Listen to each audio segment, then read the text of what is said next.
Good afternoon, my dear children. Today we will see refining of petroleum. In previous video we have discussed about formation of petroleum. I am repeating again how petroleum is formed, beta. Formation of petroleum is little bit similar like coal, but in coal generally residue or dead and decays of plants only involved, but in the formation of petroleum organisms जो भी small animals, aquatic animals, plants, both are just decomposed inside the sea and buried under the sea level, bed of the sea. बेटा सी का जो lower part होता है उसमें वो सीधे क्या होता है बेटा बरीड होते हैं, दबने लगते हैं. And due to high pressure and temperature काफी मिलियन ईयर्स लगते हैं उसको कन्वर्ट होने में पेट्रोलियम में. But petroleum is not a single product, just note it down. It is a mixture of nearly 200 substance, but main products are, I have written here, these are known as constituents. Constituent means substance which is present in the petroleum, beta. Now we will see the refinery. Refinery or refining means what? Refining means beta these constituents which are present in the petroleum we have to separate out. इसको हमको निकालना है petroleum से. Understood बेटा? Petroleum is a mixture of more than 200 substance. It is not a single substance. Okay? And these are the hydrocarbon substance. Hydrocarbon means what beta? A substance in which hydrogen and carbon are present. Okay? These are the elements we have seen in the fourth lesson little bit, but in higher classes you will study about hydrogen and carbons in details in 9th and 10th standard. Now back to our topic. That is the refining. Refining means beta separation. Separation of what? Constituents. Constituents means what? These products which are present in the constituents को आप बोल सकते हो components, substance which are present in the petroleum. So it is a process. Refining is a process of separation of various constituents from the petroleum. Now next question is how can we separate? So the process जिस तरह से हम separate करते हैं बेटा उसको बोलते हैं फ्रैक्शन डिस्टिलेशन. इन 9th स्टैंडर्ड आपको फ्रैक्शनल डिस्टिलेशंस के बारे में अच्छे से पढ़ाया जाएगा.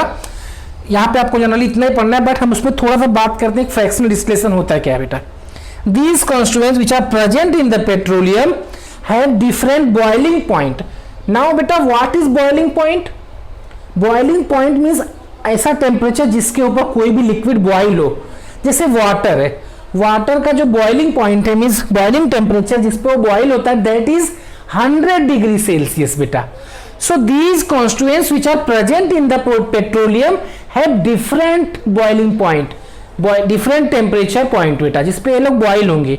सो in the fraction distillation system बेटा वी विल प्रोवाइड टेम्परेचर अलग अलग बेटा. सपोज इसमें क्या है, अब जस्ट सपोज ओनली बिटुमेन इसको 50 डिग्री टेम्परेचर चाहिए बॉइल होने के लिए और केरोसिन को 80 डिग्री चाहिए. So what we will do, first we will provide temperature only 50 degrees Celsius, then what will happen, bitumen will convert into the vapor state, gaseous state. जब हम कोई चीज बॉइल करते हैं पानी को तो गैस में कन्वर्ट होता है, then it will start evaporating and convert into vapor. then उसको क्या होगा, हम कूल करेंगे, ठंडा करके फिर से लिक्विड मिला के अलग जगह स्टोर कर लेंगे.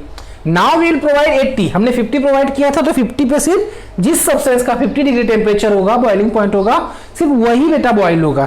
दूसरे वाले का जो boiling point like ignition temperature, ignition temperature में क्या था, एटलीस्ट उतना टेम्परेचर तो चाहिए बर्न होने के लिए बेटा. अंडरस्टूड बेटा, are you getting my point?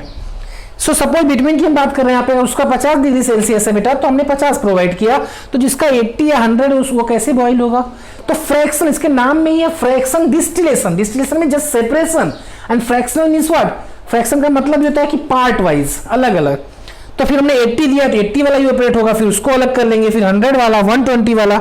ऐसे ही इनके टेम्परेचर जनरली 400 के ऊपर ही होते हैं डिग्री सेल्सियस में, तो उसके अकॉर्डिंग बेटा हम टेम्परेचर देके अलग अलग सेपरेट करते हैं. अंडरस्टूड? सो इसका एक आपके बुक में टेबल दिया है बेटा, petroleum gas, petrol, diesel, kerosene, paraffin wax, bitumen and other substances as well are given in your text book and in exam they will ask that what are the uses. Sub question suppose ऐसे आएगा exam में. What do you mean by the refining of petroleum? Just write down the only definition or process only, and then what are the constituent present? Give two example and write their uses.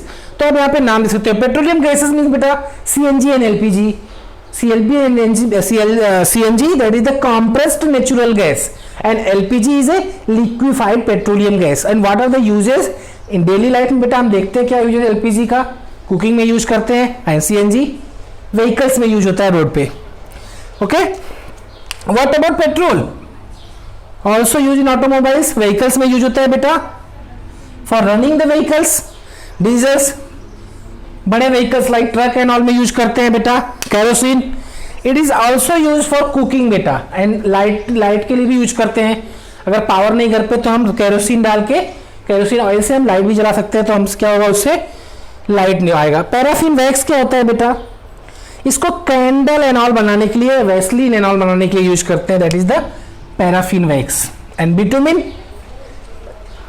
In ancient time, और पहले के time में बेटा ancient time नहीं बोल सकते, पहले के टाइम में अराउंड 50-100 साल पहले एटलीस्ट कोल tar यूज करते थे रोड सर्फेसिंग में. आपको देखते होंगे रोड पे ब्लैक कलर का लिक्विड रखते हैं जब रोड बनाते हैं तो. But nowadays in place of coal tar bitumen is used for surfacing of road or making of road. Okay, so bitumen is used for making road surface and paints as well. It is also used for making paints beta.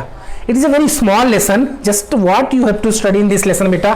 First of all, what is resources, then natural resource क्या है, exhaustible and inexhaustible क्या है उसको आप थोड़ा सा read करो. Then coal and how to form it, and what are the constituent of coal, जैसे हम कोल से बना सकते हैं, that is the coke, coal tar and coal gas. After that petroleum, फिर उसका formation, then refinery, constituents and their uses. In next video we will see the natural gas means LPG and CNG, उसके क्या uses है उस पर हम बात करेंगे. and it is also known as cleaner fuel, उससे pollution भी नहीं होता है. So we can use CNG in place of petrol and diesels. Nowadays CNGs are using, so इससे क्या होता है बेटा, CNG यूज हो रहा है, उससे क्या होता है, pollution कम होगा. Understood? In next video we will discuss about CNG. Thank you बेटा.